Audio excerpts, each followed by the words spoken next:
Hello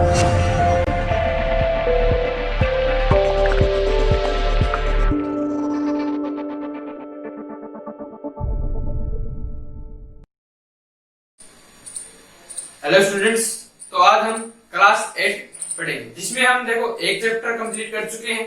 second number में देखो घन व घनमूल पढ़ेंगे। तो इसमें देखो घन सबसे पहले देख लेते हैं घन होता क्या है, किस प्रकार। देखो आपने वजन वाला जो पासा होता है वो देखा होगा, कुछ इस प्रकार से होता है वो।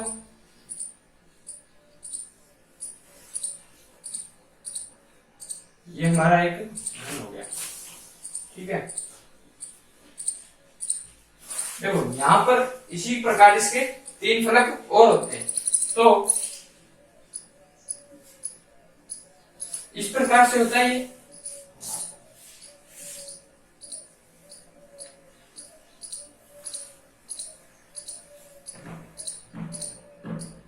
जिसमें यहाँ पर क्या है, सभी में अलग अलग कलर होते हैं और इस प्रकार से ये होता है, ठीक है। अब देखो यहाँ पर अपन बॉक्स देखते हैं तो कितने होते हैं, यहाँ से 1 2 3 4 5 6 7 8 9, ठीक है। इसी प्रकार से इस वाले फलक में देखेंगे तो 9 और इस वाली साइड में देखें तो 9, सभी में 9 होते हैं इस प्रकार से। और जिसमें कोई में रेड होता है, कोई व्हाइट होता है, येलो होता है, ग्रीन होता है, इस प्रकार से होता है। तो घन का मतलब क्या है कि अगर कोई फलक है, जैसे मान लो ये एक फलक हो गया, तो इसमें यदि ये 3-3 के जोड़े बन रहे हैं, किसके 3-3 के जोड़े, तो जो व्यवस्था इस प्रकार से बनेगी वो क्या होगी, हमारी घन होगी। और इसमें एक बात ध्यान रखना कि आपकी लंबाई होगी, चौड़ाई होगी, ऊंचाई होगी, ठीक है। जैसे ये लंबाई होगी और यहाँ से चौड़ाई होगी और ऊंचाई होगी, तो लंबाई, चौड़ाई और ऊंचाई ये हमारी सभी क्या होगी, इसमें बराबर होगी। लंबाई हो गई हमारी, चौड़ाई हो गई और इसी प्रकार से ऊंचाई हो गई, तो ये सभी हमारी क्या होगी, बराबर होगी। तीनों भुजाएं कहने का मतलब है बराबर होगी। जैसे माचिस की डिब्बी देखी होगी आपने, तो उसमें देखो माचिस की डिब्बी में व्यवस्था तो इसी प्रकार से होती है, लेकिन यहां से देखो कि लंबाई, चौड़ाई और ऊंचाई वहां पर बराबर नहीं होती, तो वो अगर उस प्रकार की व्यवस्था होगी तो वो घनाभ बन जाएगा। जबकि अगर वही व्यवस्था में तीनों भुजाएं बराबर कर दी जाए तो वह क्या बन जाएगा, घन बन जाएगा, ठीक है। अब देखो इसमें जैसे कि आपने वर्ग पढ़ा होगा, वर्ग पढ़ा है आपने, जिसमें दो के जोड़े बनते हैं।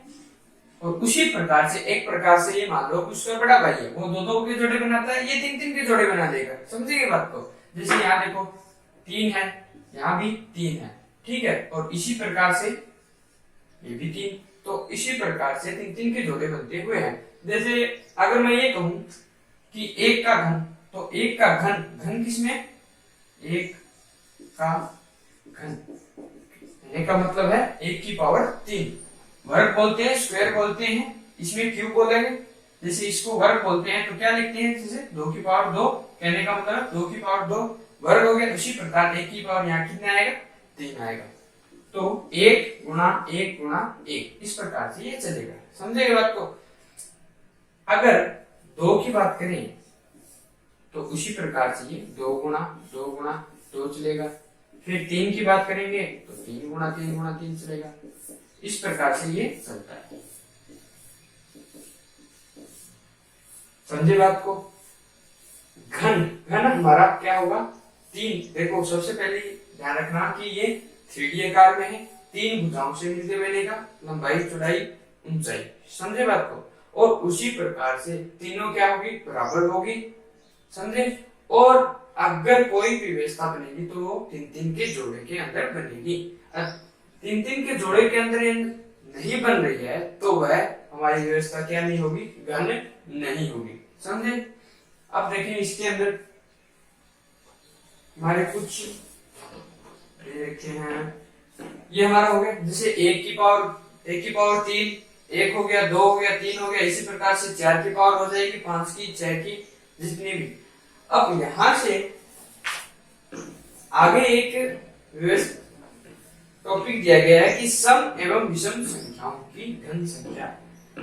कहने का मतलब है कि यदि सम संख्या हो तो उसका घन कितना होगा, और विषम संख्या हो तो क्या होगा, उस पर चर्चा है। देखो जैसे 1 की पावर लिखा हमने, 1, 2 की पावर लिखूंगा 3 तो 8, और 3 की पावर लिखूंगा तो 3, ये हो गया 27। जैसे 4, 64 और 5 की पावर, इसी प्रकार से आगे चलता है, ये जाता है। ठीक है, अब देखो इस बात में गौर करो कि सम व विषम में, सम व विषम में क्या कहा गया है, एक है, एक क्या है, विषम संख्या। तो अगर विषम संख्या का मैं क्यूब कर रहा हूं, घन कर रहा हूं, तो कितना आ रहा है, 1 आ रहा है, यानी विषम संख्या आ रही है। ठीक है, यहां देखो सम है, घन करने पर कितना आ रहा है, सम आ रहा है, विषम 8 के सम है, तो सम का घन करने पर क्या आता है, सम संख्या। विषम है, विषम का घन विषम संख्या, फिर यहां से सम तो सम, विषम है तो विषम। इस प्रकार से हम कह सकते हैं कि देखो सम का घन कौन सी संख्या होगी, सम संख्या। और इसी प्रकार यदि आप संख्या विषम रखते हो, विषम संख्या का घन निकालते हो, तो विषम संख्या ही प्राप्त होगी हमें। समझे बात को? देखो क्यों प्राप्त होती है, ये बात आपको थोड़ी सी बता देता हूं। यहां से देखो, अगर जैसे 2 गुणा 2 लिया मैंने, ठीक है, तो यदि ये 2 का जोड़ा बन जाता है, सम के रूप में आएगा। यदि यही अपन एक और जोड़ा रखते हैं तो वो तीसरा, देखो सम में क्या होगा, 2 के जोड़े मतलब एक पेयर बनेगा, जबकि यहाँ क्यूब में क्या होगा, एक पेयर एक्स्ट्रा, एक पार्ट एक्स्ट्रा आ जाता है। इसके कारण वो क्या है, उसी को जैसे सम है तो वो सम दे देता है, और विषम है तो विषम रख देता है। जैसे 3/3 करते हैं, मतलब 3 गुणा 3, तो यहाँ से देखो 9 आ गया, 5 गुणा 5 25, इस प्रकार से ये चलता है।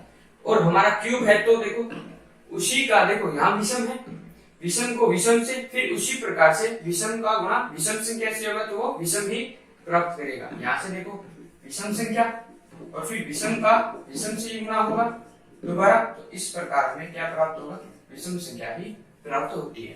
तो यहाँ से ये टॉपिक है, बस इसमें कुछ नहीं कहा गया आपको, सीधी सी बात है कि सम से विषम संख्या के बीच में घन की बात की गई है। अब यहाँ से आपको देखो 1 से 1000 तक की संख्या, देखो अगर बात करें तो अगर मैं 10 का क्यूब करूं, देखो 10 का क्यूब क्या होगा, 10 गुणा 10 गुणा 10, यही होगा। और यहां से कितना आ जाएगा, ये 1000 आएगा। तो 1 से लेके 1000 तक की संख्याओं के बीच में जो घन है हमारे, कितना है, 1, 8, 27, 64, 125, इसी प्रकार 216, और वो 1000 तक चलेंगे तो उसमें देखो कितने हैं, 1, 2, 3, 4, 5, 6 चलते हुए 10 तक। तो 1 से कितने, 1 से 1000 तक घन कितने हैं, 10। समझे बात को? सिर्फ 10 ही घन होंगे इसमें 1 से लेके 1000 तक की संख्याओं के बीच में। घन मैं इसे बोल रहा हूं, ठीक है, समझे बात को? 1, 8, 27, 64, इस प्रकार से ये क्या है, सभी घन है। तो 3 के जोड़े बन रहे हैं इसमें, 1 गुणा 1 गुणा 1, उसी प्रकार 2 गुणा 2 गुणा 2, 3 गुणा 3 गुणा 3। समझे बात को? अब देखो आगे क्या कहा गया है कि घन संख्याओं की इकाई का अंक है। देखो अब ये बात कर रहा है इकाई पे, किस पे बात कर रहा है, अब ये तो कह दिया कि सम है तो सम, विषम आएगा तो विषम संख्या प्राप्त होगी। अगर इकाई की बात करें तब क्या होगा, देखो यहां से यह है, अगर मैं यहां से देखूं इकाई का अंक 1 है, यहां से 1 है, और इसका घन करने पर इकाई का अंक 1 आ रहा है, ठीक है। उसी प्रकार से 2 करें तो 2 का घन करने पर कितना आ रहा है, 8 आ रहा है। उसी प्रकार 3 का करूंगा तो 7 आ रहा है, 4 का करूंगा तो 4 आ रहा है। तो यहां से देखो 1 का मैं यहां लिख रहा हूं सिर्फ इकाई अंक, ठीक है, यह क्या है, इकाई अंक, इकाई का अंक, ठीक है। 1 का 1 आ रहा है, जबकि 2 का हमारा 8 आ रहा है, 3 का करूंगा तो 7 आ रहा है, देखो 4 का करूंगा हमारा क्या है 4 आ रहा है। तो ये कह रहा है कि कौन से देखो 4 का देखो घन कर रहा हूं 4 आ रहा है, 1 का करने पर भी 1, मतलब कहने का कि अगर इकाई का अंक 1 है तो उसका घन करने पर भी क्या आ रहा है 1 आ रहा है। कोई भी संख्या है उसका इकाई का अंक यदि 1 होगा तो उसका घन करने पर जो संख्या आएगी उसका इकाई का अंक भी क्या होगा 1 ही होगा। समझे बात को? जैसे यहाँ कोई संख्या है, ठीक है, इसका मैंने क्या किया घन किया, यहाँ से मेरे को एक संख्या प्राप्त हुई भाई, तो इसका जो इकाई का अंक होगा, यदि यहाँ इकाई का अंक 1 है, x में इकाई का अंक 1 है, तो y में जो संख्या है, मतलब y मान लो कोई संख्या है, तो उसका इकाई का अंक भी क्या होगा 1 ही होगा। समझे बात को? मतलब यहाँ अगर यदि इकाई अंक 1 है तो यहाँ भी इकाई का अंक 1 ही होगा।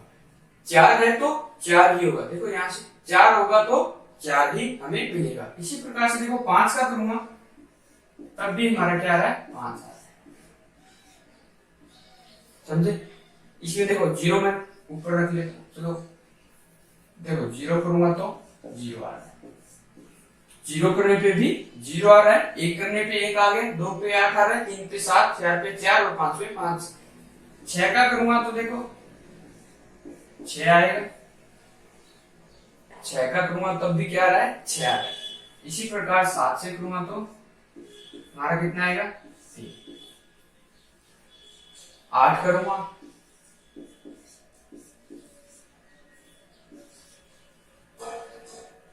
तो हमारे यहाँ देखो, एक सेकेंड, 8 का 2 आएगा ना,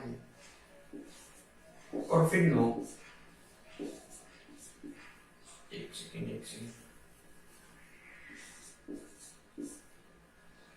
ये हमारे कुछ इकाई के अंक है जिसका घन करने पर वही संख्या हमें प्राप्त होती है।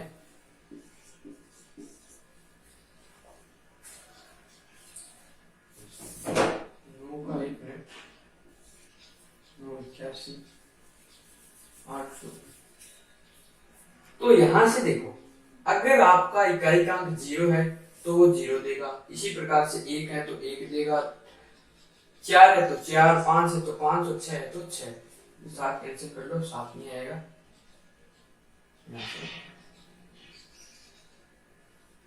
ये कैंसिल कर लेते हैं। समझे बात को? तो इस वाले टॉपिक में आपको कुछ नहीं कहा है, सिर्फ इतना है कि आपका इकाई का अंक देखना है। तो इसमें आपकी किताब में भी दिया गया है कि अगर इकाई का अंक देखो 0 है, 1 है, 4 है, 5 है, 6 है, देखो यहाँ से आपका इकाई का अंक 9 नहीं दिया गया है, जबकि आना चाहिए। 9 का 729 होता है। देखो इसमें आप ऐड कर देना कि देखो यहाँ से अगर आप किताब में देखोगे तो 0, 1, 4, 5, 6 ये तो दिए गए हैं, 0, 1, 4, 5, 6, जबकि यहाँ 9 नहीं दिया गया है। तो आप ऐड करना उसको कि 9 का भी होगा, 9 का 729 होता है, 9 आएगा बिल्कुल। ठीक है, आगे चलो, ये टॉपिक समझ में आ गया। घन क्या आता है वो बता दिया। उसके बाद में सम संख्या है तो सम संख्या में घन होगा, विषम है तो विषम संख्या वाला घन आएगा। और इसी प्रकार से यदि इकाई का अंक ये दिया गया हो 0, 1, 4, 5, 6, 9 तो वही हमारा इकाई का अंक मिलेगा। 1 है तो 1, 0 है तो 0, इस प्रकार से। ठीक है, आगे देखो घन संख्याओं से देखो कुछ पैटर्न है। देखो क्रमागत, देखो एक मिनट बताता हूँ आपको। देखो सब उससे पहले एक चीज और देख लो कि करो और सीखो में देखो कुछ संख्याएं दी गई है, उसमें से कुछ आपको कहा गया है, जैसे इकाई का अंक है वो बताइए। इसमें क्या है, देखो 1331 है, तो इसमें घन संख्याओं में इकाई का अंक बताना आप बता सकते हो आराम से। देखो 1331 में कितना आएगा, 1 आएगा। उसी प्रकार से 159 है। तो आगे कुछ संख्याएं हैं, उसमें इकाई का अंक आपको बता दोगे। संख्या 46 का घन सम संख्या होगा या विषम होगा। देखो 46 संख्या है, 46 सबसे पहले देखो सम है या विषम है। तो 46 क्या है, हमारी एक सम संख्या। अगर सम संख्या है तो उसका घन करूंगा तो क्या आएगा, सम संख्या आएगा। क्लियर है बात? अब इसमें देखो ये देखो कुछ पैटर्न चल रहे हैं। अगर मैं देखो क्रमागत क्या लिख रहा हूं, अब क्रमागत विषम संख्या, देखो सबसे पहले क्या होगी, एक होगी, फिर क्या आएगा, 3, 1, 3, 5, 5 के बाद 7, 9, 11, यहां से 13, 15, 17, 19, इस प्रकार से। देखो कितना है योग, देखो इनका, देखो एक आ गया, 5 + 3 करो कितना आएगा, 8 आएगा। तो यहां से देखो कितना आ गया, 27 आ गया। अब ये ऐड करो, 64 आ रहा है, यहां से ऐड करो, 64 आ गया। देखो क्या आप देख पा रहे हो कि 1, 8, 27, 64 क्या है, घन नहीं है। इस प्रकार लिख देता हूं, देखो अच्छे तरीके से समझ में आ जाएगा। अब देख पा रहे हो,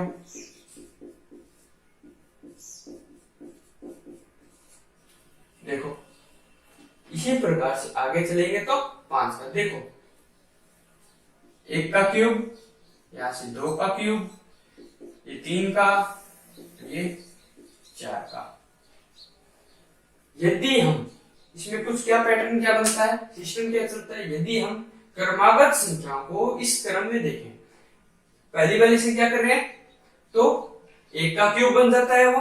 अगर उससे आगे वाली दो संख्या ले, जैसे 3 और 5 लिया, उनका योग करें तो वह आगे वाली संख्या, मतलब 1 के बाद 2 आती है तो 2 का क्यूब बन जाता है। उसी प्रकार से यदि मैं आगे वाली 3 संख्या लूंगा तो 3 संख्याओं का क्यूब बन जाएगा। उससे आगे वाली 4 संख्या रखेंगे तो 4 संख्याओं का क्यूब बन जाएगा। यदि इसी प्रकार से मैं आगे वाली क्रमागत 5 संख्याओं का योग करूंगा तो कितने का क्यूब बन जाएगा, वो 5 का क्यूब बन जाएगा। ये एक पैटर्न चलता है हमारा। इसमें क्रमागत विषम संख्याओं का योग इस प्रकार से करते हैं तो हमारे 1 का क्यूब, 2 का क्यूब, 3 का, 4 का, इस प्रकार से घन बनते जाते हैं। समझ गए? इसमें कुछ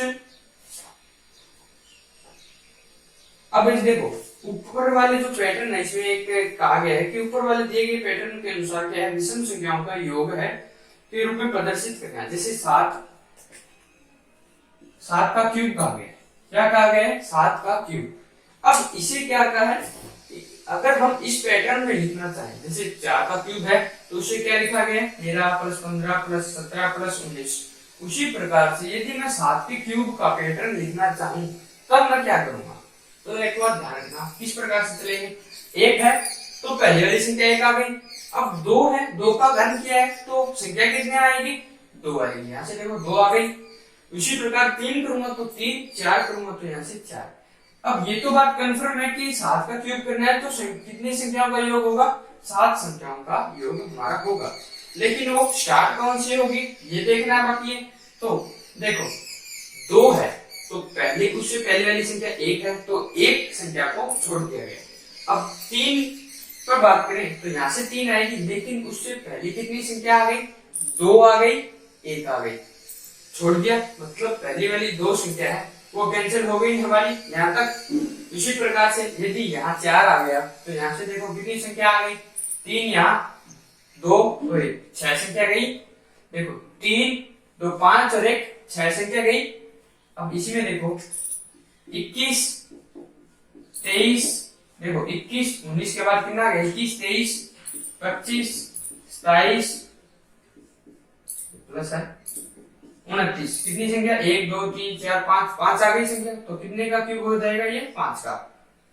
आगे 5 का क्यूब। अब देखो यदि मैं 5 का क्यूब कर रहा हूं तो इससे पहले कितनी संख्या आ गई, 4 आ गई, 3 आ गई, 2 आ गई, 1 आ गई।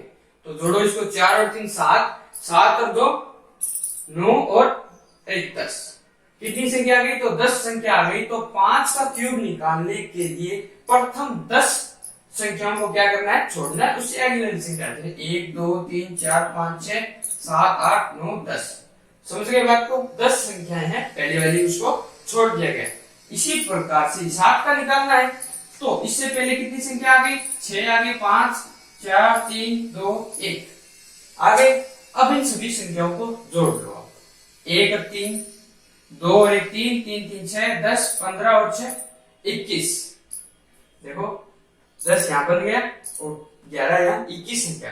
तो प्रथम 21 संख्याओं को छोड़ दो, उसके बाद जो संख्या आएगी वो हमारी क्या हो जाएगी, 7 से आगे चलेगी। अब देखो 6 का बोले तो यहाँ से कितना, ये 6 छोड़ दो, आगे छोड़ दो, तो 7 का निकालने के लिए आपको क्या करना है, प्रथम 21 जो विषम संख्या है उसको छोड़ देना है और 22वीं संख्या से आपको स्टार्ट करना है। और संख्या कितनी लेनी है, 7 संख्या लेनी है। समझ गए बात को। इस प्रकार से यदि पूछा जाए तो आपको ये काम करना है। समझ गए, कंफर्म बात है। अब देखो यहाँ से सिंपल में अगर देखना चाहो तो देखो 4 का कहा था, अगर पूछ ले कि 4 का क्यूब करना है और वो विषम संख्याओं के योग के पैटर्न में किस प्रकार लिखा जाएगा, यदि यह बात पूछी जाए तो 4 से पहले संख्या आ गई, 3 आ गई, 2 आ गई, 1 आ गई, तो 3 2 5 और 1 6। तो प्रथम 6 संख्याओं का कौन सी विषम क्रमागत होनी चाहिए, विषम संख्या होनी चाहिए और 6 संख्या होनी चाहिए, उसको छोड़कर आपको 7वीं संख्या से स्टार्ट करना है। और संख्या कितनी लेनी है, 4 लेनी है। तो देखो 6 संख्या छोड़नी है, तो यहाँ तक 11 तक 6 संख्या कंप्लीट है, तो यहाँ से 13 15 17 और 19 आ गई। समझ गए बात को। अब आगे चलते हैं। देखो इसने कहा है कि घन एवं उनके अभाज्य गुणनखंड,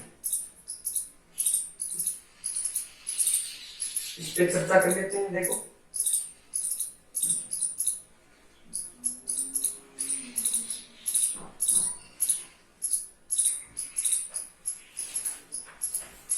सीधी सी बात है, अभाज्य गुणनखंड आपको पता होगा।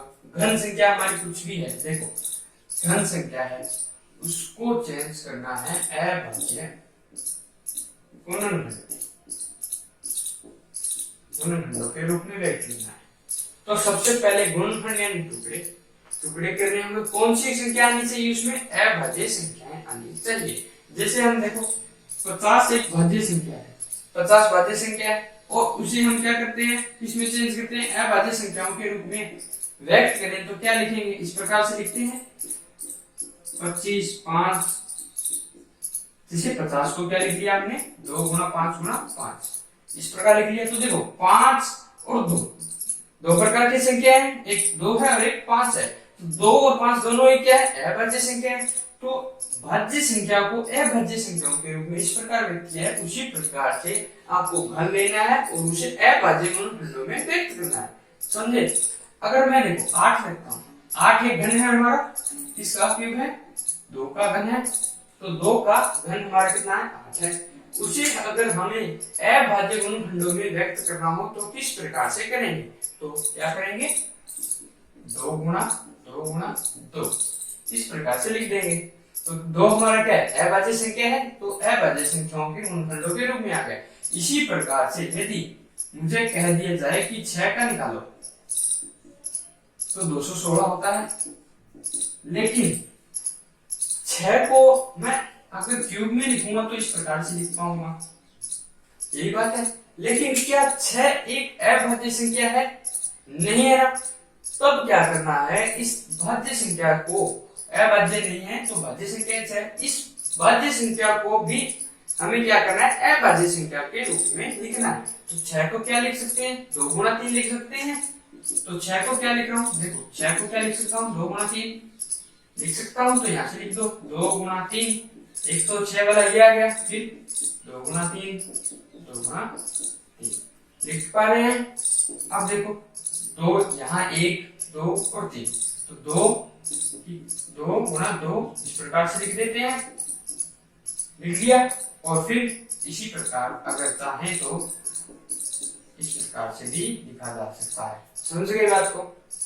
तो घन संख्या को हमें क्या करना है, अभाज्य गुणनखंडों में व्यक्त करना है। कर दोगे आराम से, कोई दिक्कत नहीं आएगी, कोई मुश्किल नहीं आएगी। सिर्फ आपको देखना ये है कि जो गुणनखंड है वो जिसमें संख्या जैसे 2 आ गया 3 आ गया तो वो अभाज्य संख्या होनी चाहिए। अभाज्य बोला है तो अभाज्य संख्या होनी चाहिए। जैसे यहाँ 6 का किया तो 6 गुना 6 गुना 6, लेकिन 6 यहाँ क्या है, भाज्य है, इसीलिए हमें 6 को भी अभाज्य के रूप में व्यक्त करना होगा। कर दोगे आराम से। अगर इस प्रकार से ना हो तो आप सीधा सा जैसे 216 लिया, ये अभाज्य गुणनखंड जो विधि है उसे आप कर लेना। जैसे 2 का भाग लगाया, अब यहाँ से 108 इस प्रकार से चलना है। कर दोगे? अब देखो 2 की पावर ये आगे इस प्रकार से हमें चलना होगा। कंप्लीट है, समझ में आगे बात आपको। अब आते हैं हमारे उदाहरण। देखो घन क्या है, घन समझ में आ गया। उसके बाद देखो जो कुछ पैटर्न है और कुछ टॉपिक है, सम का सम, इकाई का समझ में आ गया। अब देखो उदाहरण में क्या करना है कि हमसे कुछ देखो घन का आपको सीधा सा पता होना चाहिए। सीधी सी बात ये है, अगर छोटे तौर पे अगर समझे तो वह घन क्या है कि 3 का जोड़ा बनाना आवश्यक होगा।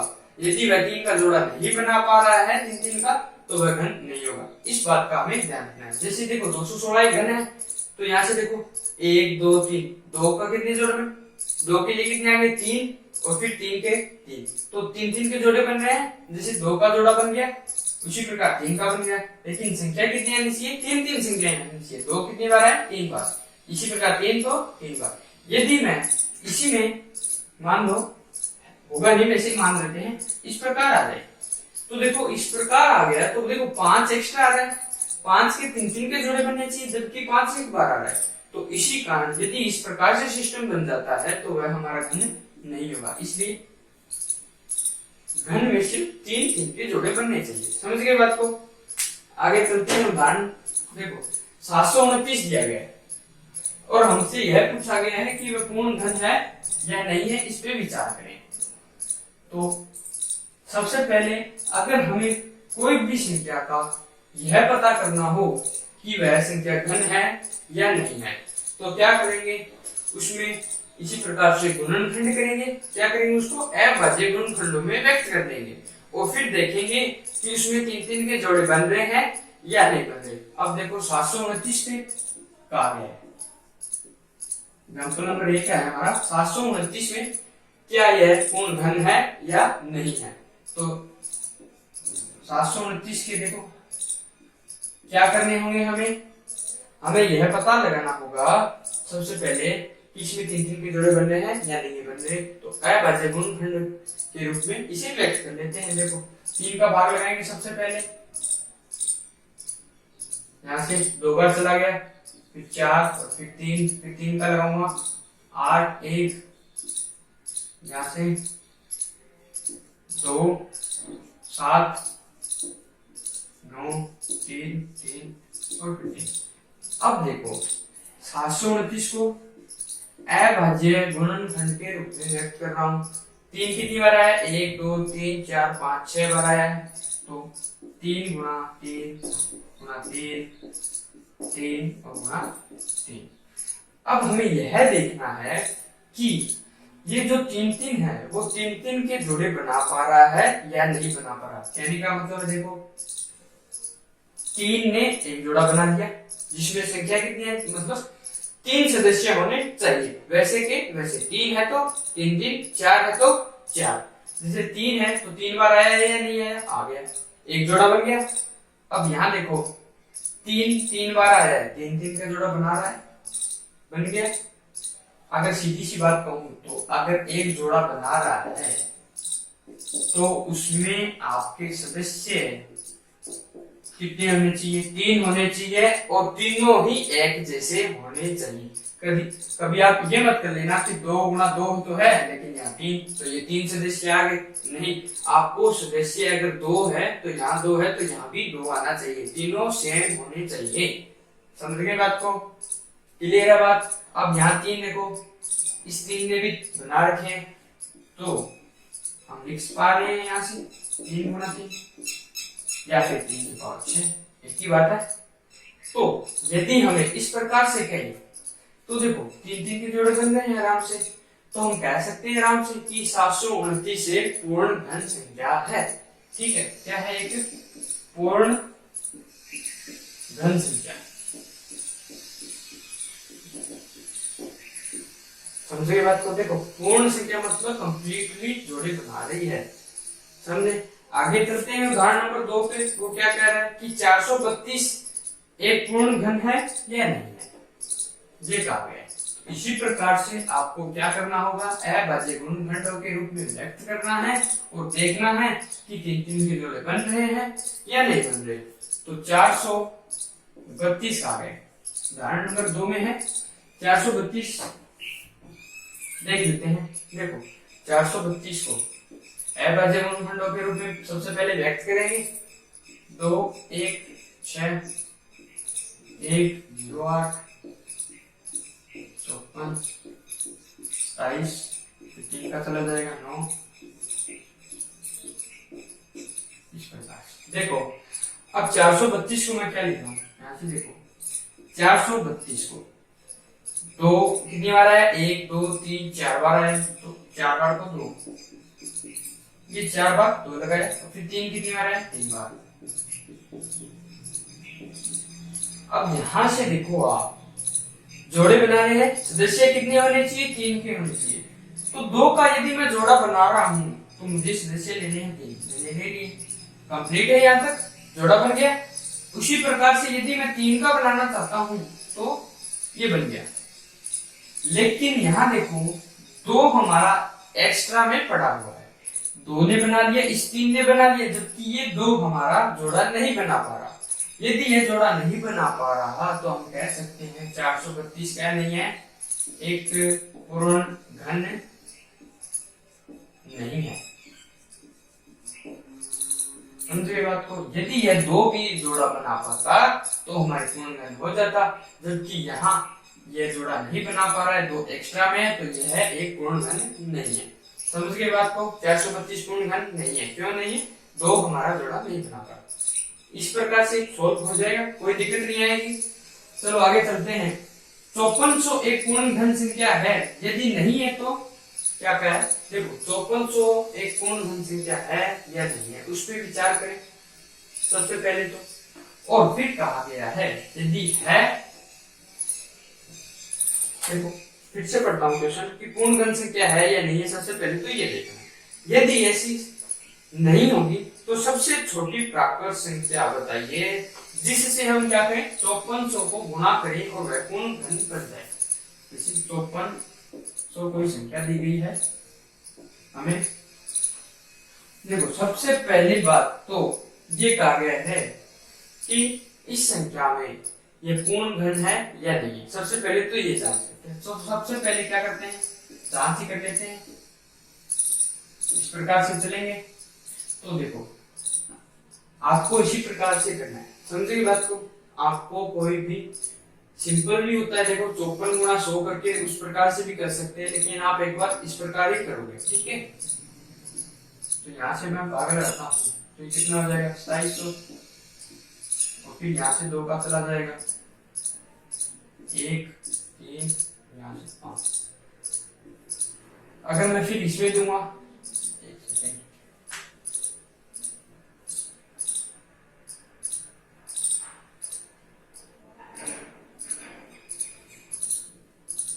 देखो 2 का भाग लगाया सबसे पहले, 5400 है, 5400 यहाँ से 2, 2700 आ गया। अब फिर 2 का लगा रहा हूं तो देखो कितना आएगा, यहाँ से 1 और यहाँ से कितनी बार चला जाएगा, 3 और 10 5 0 चला गया। फिर यहाँ से 2 का लगाऊंगा, कितनी बार चला जाएगा, ये 6 15 है तो 7 10 5 चला गया। अब 2 का नहीं जाएगा, आगे चलाते हैं, देखो 3 का जा रहा है, 2 और फिर 5 चला जाएगा, 3 से 7 5 3 से 25 और फिर 5 रह गया तो 5 25 इस प्रकार आ गया। अब देखो 5400 में लिख रहा हूं, 5400 इसे मैं किस रूप में व्यक्त कर रहा हूं, अभाज्य गुणनखंडों के रूप में व्यक्त कर रहा हूं। तो 2 कितनी बार आया, 3 बार लिख दिया। अब 3 आया, 3 कितनी बार आया, 3 बार, वो भी लिख दिया। 5 देखो कितनी बार आ गया, 5 हमारा 2 बार आया तो 5 को कितनी बार लिख देंगे, 2 बार। अब गौर करो, हमें क्या देखना है कि घन संख्या है या नहीं है। घन संख्या के लिए हमें जोड़े देखने होंगे, क्या वो 3 के जोड़े बना पा रहा है या नहीं बना पा रहा। तो 2 देखें तो 2 ने बना लिया, 3 की बात करें तो 3 ने भी बना लिया। जबकि 5 पर चर्चा करें तो 5 के पास सदस्य 2 हैं उसके पास एक की कमी है। तो 5 हमारा जोड़ा नहीं बना पा रहा है, तो हम कह सकते हैं कि 5400 एक पूर्ण घन नहीं है। ये बात क्लियर है, घन तो नहीं है। फिर उसने कहा है कि यदि यह घन नहीं हो तब ऐसी कौन सी सबसे छोटी प्राकृत संख्या होगी जिससे हम 5400 का गुणा करें तो वह क्या बन जाए, एक पूर्ण घन बन जाए। यही बात कही है। तो सबसे छोटी संख्या होनी चाहिए और वह क्या होनी चाहिए, प्राकृत संख्या। तो प्राकृत संख्या यहां से स्टार्ट होगी, इस प्रकार से चलेगी। तो देखो 2 ने जोड़ा बना दिया, 3 ने बना दिया, अब 5 रह जाता है। यदि हम 5 को देखो, अगर 1 2 3 यहां से करेंगे तो कोई मुश्किल आएगी, फिर उससे भी गुणा करना हो, जबकि उसने कहा सबसे छोटी संख्या होनी चाहिए। तो यहां से देखो 5 ने 2 सदस्य तो है, यदि हम इसमें इस 5 का गुणा और कर दें, देखो यहां से अगर हम 5 के जोड़े भी बना दें, 5 के पास 3 सदस्य बना दें तो क्या बन जाएगा, पूर्ण घन बनेगा नहीं बनेगा, बन जाएगा ना। तो इसलिए जो हमारा इस काम में क्या होता है कि यदि गुणा करना हो तो आप देख लेना कि जो शेष रह जाते हैं, जो शेष संख्या हमारी रह जाती है, जैसे 5 रह गया जोड़े बनाने में, तो उसी संख्या को क्या बनाना है, उसका पूर्ण जोड़ा बना देना है। जैसे 5 अगर सिंपल आ जाए, 1 आ जाए, तो उसमें क्या करना है, 2 सदस्य और देने, मतलब 5 गुणा 5 से गुणा कर देना है। अगर हमारा यहाँ क्या था, 5 गुणा 5 था, ये था, हम क्या करेंगे 5 से गुणा और कर देंगे। कहने का मतलब है आपको जो यहाँ पर संख्या जोड़ा नहीं बना पा रही है उसका जोड़ा बना देना है और वही हमारा उत्तर हो जाएगा। समझिए बात को। तो ये हमारा 5 गुणा करना होगा। इस 5400 में यदि हम 5 का गुणा कर देते हैं तो हमारी 5400 क्या बन जाएगी, पूर्ण घन संख्या बन जाएगी। तो 5 हमारा प्राकृत संख्या है और सबसे छोटी संख्या होगी जिससे हम 5 या 5400 में गुणा करेंगे तो वो घन बन जाएगा। समझ गए बात को। देखो ये जोड़ा बन गया। आपको गुणा करने के लिए कहा जाए तो आपको जोड़ा कंप्लीट कर देना है। इसी प्रकार से आगे आएगा कि यदि आपको यह कहा जाए कि भाग किस संख्या का दें, तब क्या करना होगा। यदि ये जोड़ा नहीं बना पा रहा तो जो बंदा, मतलब यहाँ संख्या है, तो जो संख्याएं जोड़ा नहीं बना पा रही है उस संख्या को हटा दें। जैसे यहाँ 5 है तो ये वाली संख्या आपको हटा देनी है, सिर्फ इतनी लेनी है। मतलब 5 गुना 5 यानी 25, 25 से भाग लगा देना है। समझ गए बात को। गुणा करना है तो जोड़ा बना दो, अगर भाग के लिए कहे तो जो जोड़ा नहीं बना पा रहा है उसे हटा दो। यहाँ से 5 गुना 5 है तो इन दोनों को हटा दो। समझ गए बात को। आगे चलते हैं। देखो उदाहरण नंबर 4 में है। देखो इसी प्रकार भागफल, देखो मैंने अभी आपको बताया है। देखो गुणा कहे तो जोड़ा बनाने के लिए गुणा कर दो, अगर भाग कहे तो इसे हटा दो, ये बात है। तो जैसे 3 में गुणा का है उसी प्रकार से आगे वाले एग्जाम्पल में हमें भाग के लिए कहा गया है।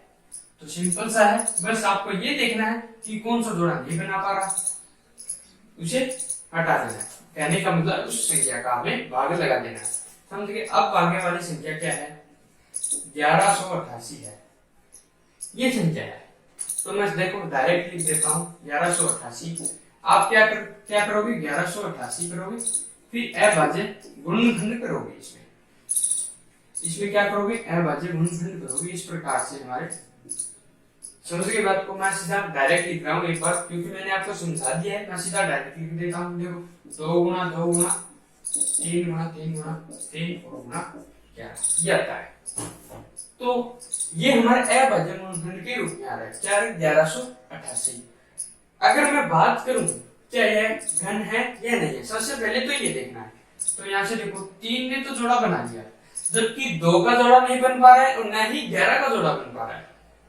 तो हम कह सकते हैं यहाँ से देखने पर कि 1188 एक पूर्ण घन नहीं है। यह घन तो नहीं है, घन नहीं है।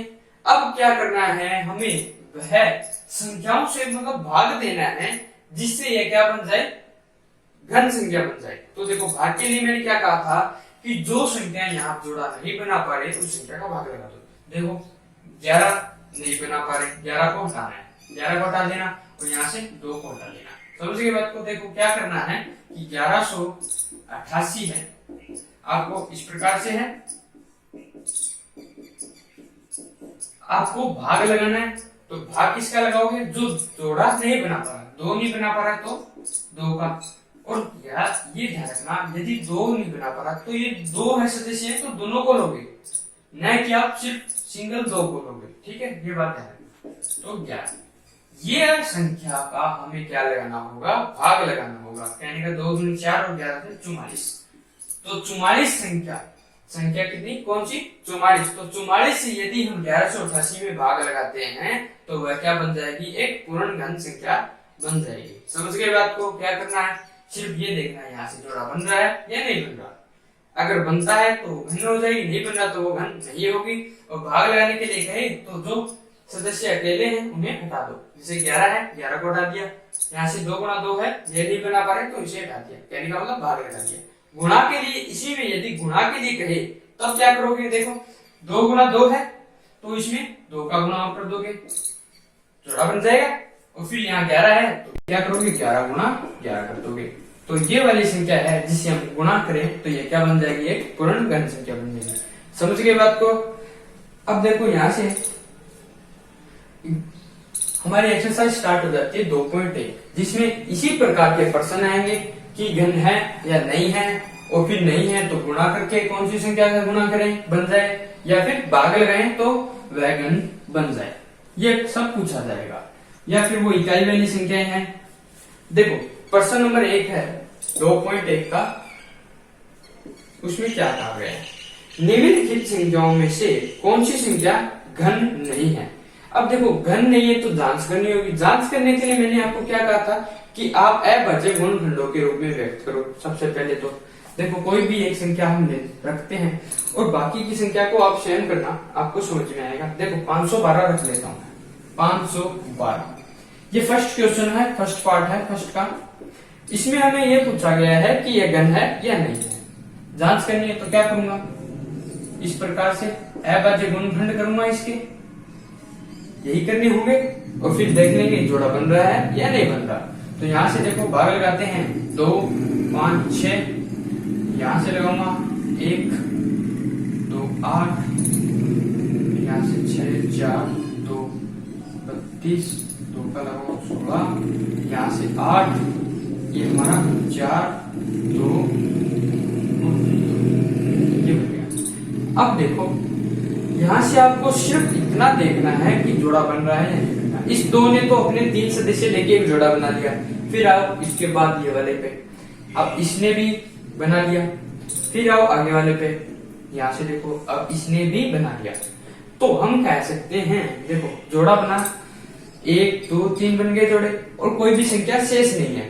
तब हम कह सकते हैं कि यह 512 क्या है? एक पूर्ण घन संख्या है, पूर्ण घन संख्या है। कंप्लीट है बात? समझ में आ गई आपको?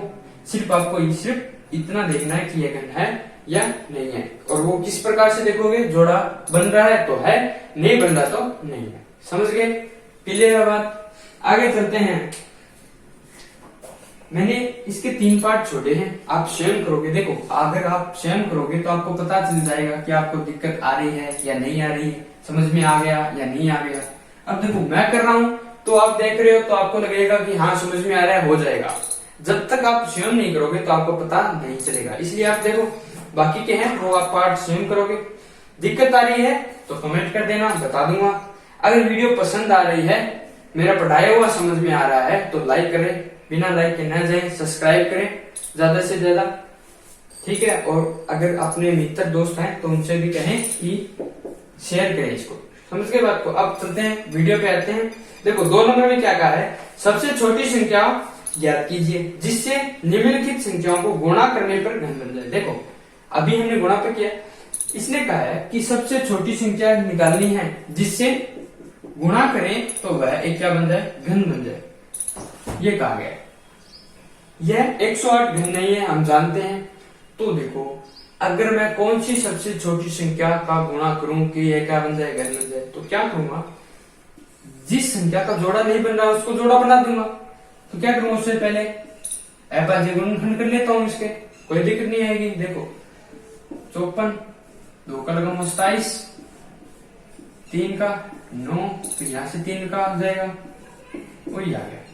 देखो 108 क्या आ गया, 2 गुना 2, 3 गुना 3 गुना 3, ये आया है। तो देखो 2 ने क्या जोड़ा बनाया है, नहीं बनाया, ये अधूरा है। अब आगे चलते हैं, 3 ने, हाँ 3 ने जोड़ा बना दिया। तो यहां से सीधी सी बात है 108 तो घन है नहीं। अब हमें एक ऐसी संख्या का, सबसे छोटी प्राकृत संख्या का गुणा करना है जिससे 108 क्या बन जाए, घन बन जाए। तो देखो 2, मैंने क्या कहा था कि जो जोड़ा नहीं बना पा रहा है उसे जोड़ा बना देना है। तो देखो 2 के पास 2 सदस्य तो हैं, एक ये है, एक ये है। यदि मैं 2 से गुणा और कर देता हूं, यदि इस संख्या को 2 से गुणा और कर देता हूं तो इसका 2 का जोड़ा बन जाएगा, बन जाएगा नहीं बन जाएगा। तो इसलिए 108 को हमें क्या करना है, 2 से गुणा करना है। किससे करना होगा, 2 से गुणा करना होगा। देखो 2 जोड़ा नहीं बना पा रहा है, जोड़ा बना दिया, सिर्फ एक सदस्य की आवश्यकता थी तो 2 से गुणा कर दिया।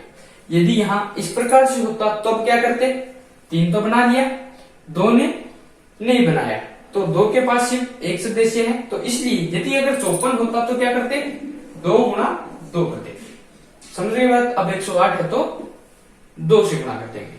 तो 2 से गुणा करने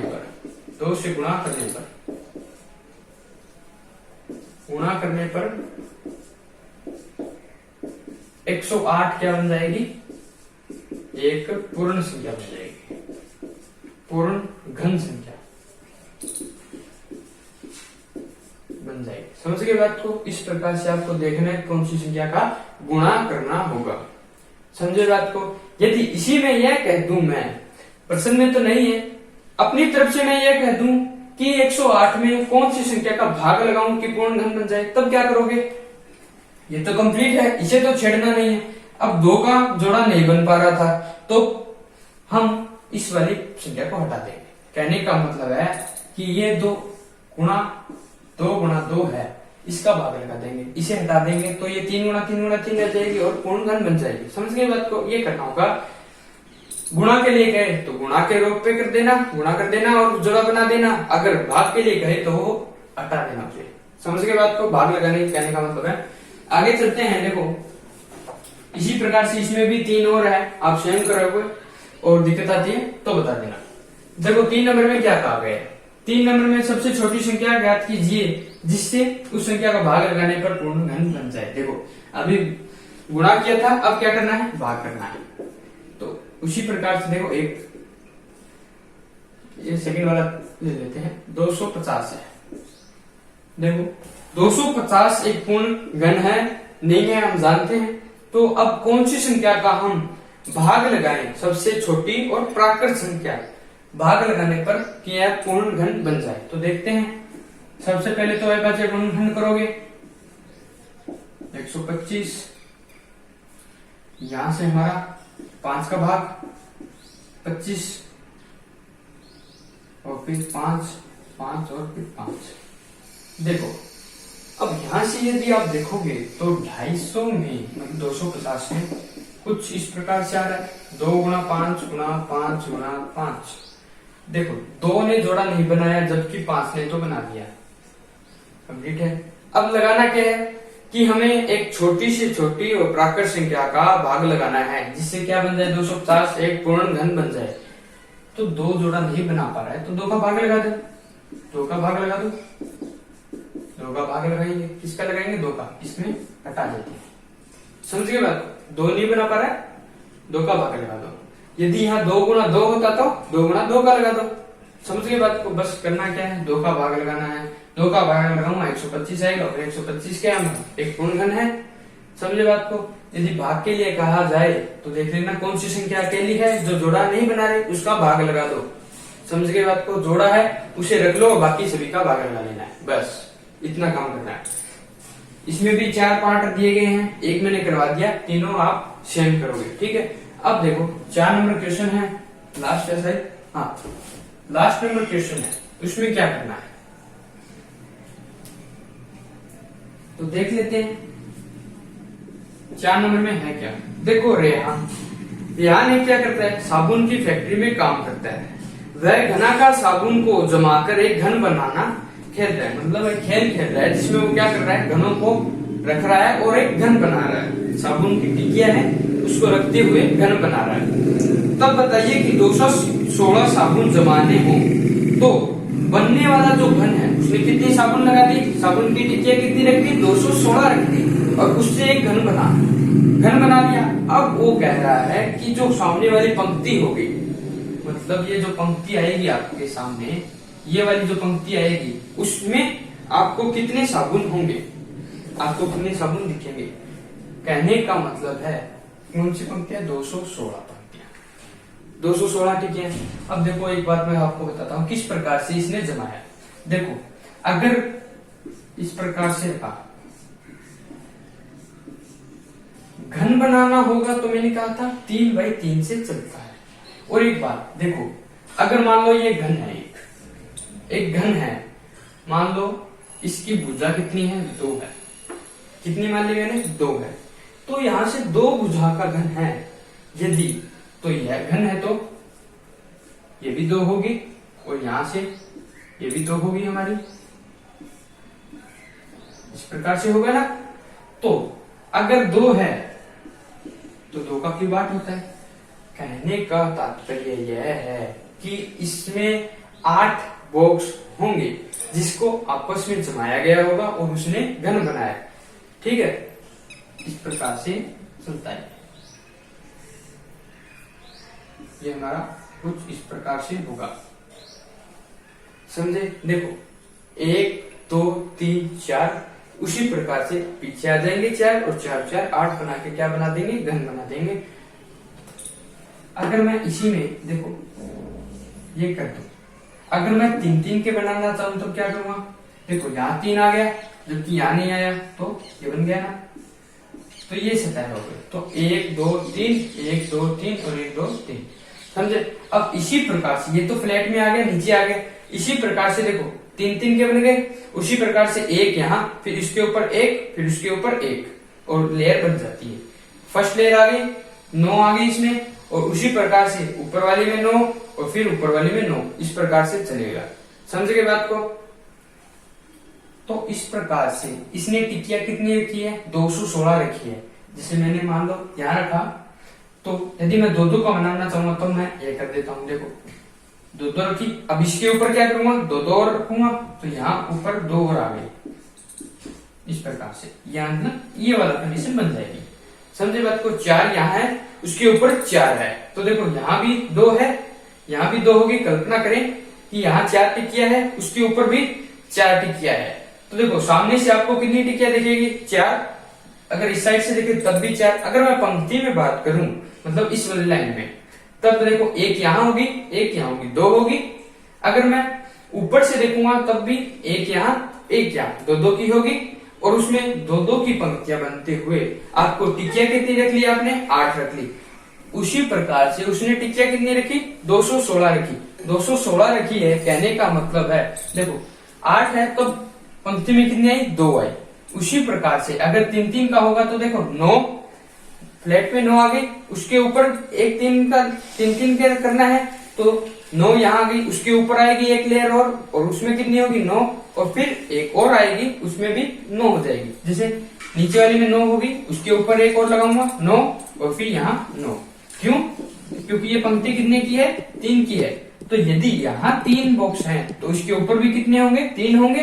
तो इस प्रकार से कितने बन गए, ये 27 बन गई। तो टिकिया कितनी लगाई, 27। और पंक्ति में कितनी टिकिया थी, 1 2 3, तो 3। तो आप देख पा रहे हो कि यदि पंक्ति में 3 टिकिया है तो कुल टिकियों की संख्या कितनी है, 27। तो इसी प्रकार से कुल कितनी थी, 216 थी। इसका मतलब हमें एक पंक्ति में निकालने के लिए क्या करना है, 216 का घनमूल निकालना है। तो अब क्या करेंगे, देखो 216 का निकाल लेते हैं। 108, यहाँ से 54, 27, यहाँ से 3 और 3, तो ये देखो 2/3 तो 6। अब वो 6 किस प्रकार से आया, देखो सबसे पहले 3 का क्यूब करूंगा तो 27, 2 का कर रहा था 8। तो उसी प्रकार से कौन सी संख्या का मैं क्यूब करूं कि 216 बन जाए। तो 6 का यदि मैं क्यूब करता हूं तो 216 बनता है, तो कुल टिक्कियों की संख्या यदि दी गई है और एक पंक्ति में पूछा गया, जैसे यहाँ अगर कहे 8 टिक्कियां थी तो एक पंक्ति में 2, 27 कहे तो एक पंक्ति में 3, उसी प्रकार 216 कहे तो कितनी आ गई, एक पंक्ति में 6 टिक्कियां आएगी। और वो किस प्रकार से आता है अभी घनमूल में और चर्चा करेंगे तो आपको समझ में अच्छे तरीके से आ जाएगा। यदि सीधा अगर आपको निकालना हो इसमें तब क्या करेगा, 216 करोगे, उसके गुणनखंड निकालोगे और जोड़ा बना दोगे। जैसे 2 का बन गया और फिर 3 का बन गया, और फिर जो जोड़ा बना है सिर्फ उसी को लिखना है। जैसे 2 और यहाँ बन गया 3, तो 2 गुना 3 6। समझ गए बात को। तो एक पंक्ति में 6 टिक्कियां उस साबुन की वो रखेगा, और रखते हुए जैसे इस वाली में 6 रख दी, फिर ऊपर लेयर कितनी आएगी, जैसे यहाँ फ्लैट में 6 आ गई तो ऊपर भी कितनी आएगी, 6 पंक्ति आएगी, 1 2 3 4 5 और 6, तब जाके वो घन बनाएगा। समझ गए बात को। तो इस प्रकार से आपको ये प्रश्न को देखना है। इस प्रश्न पे देखो आप घनमूल सीख जाओगे तो और अच्छे तरीके से समझ में आ जाएगा। तो इसी को यहाँ समाप्त करते हैं, घनमूल की चर्चा हम आगे करेंगे।